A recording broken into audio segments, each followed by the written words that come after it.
उद्याचा अलर्ट नाशिकला आहे। एक अतिशय मोठा लो प्रेशर बेल्ट हा नाशिकमध्ये त्या ठिकाणी तयार होतोय। मेजर डिप्रेशन ज्याला म्हणतात ते तयार होत आहे। या मेजर डिप्रेशनमुळे जो काही नाशिक आणि त्र्यंबकेश्वरचा मधला भाग आहे या भागामध्ये ढगफुटी उद्या संभावित आहे किंवा त्या प्रकारचे निर्देश आपल्याला प्राप्त झालेले आहेत। ही ढगफुटी देखील मेजर ढगफुटी असू शकते। जवळपास 300 mm पाऊस या ढगफुटीमुळे या सगळ्या भागामध्ये होऊ शकतो। नाशिकच्या बऱ्याच मोठ्या भागामध्ये तो होऊ शकतो। त्या दृष्टीने जिल्हा प्रशासनाने मोठ्या प्रमाणात तयारी केलेली आहे।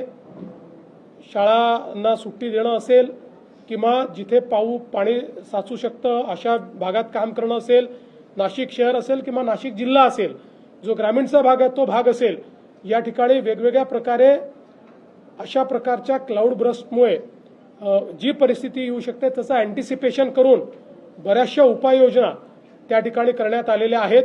पण याच्यावर अतिशय करडी नजर ही आपल्याला ठेवावी लागेल, कारण हा एक मेजर इन्सिडन्स जो आहे तो या ठिकाणी आपल्याला संभावित आहे।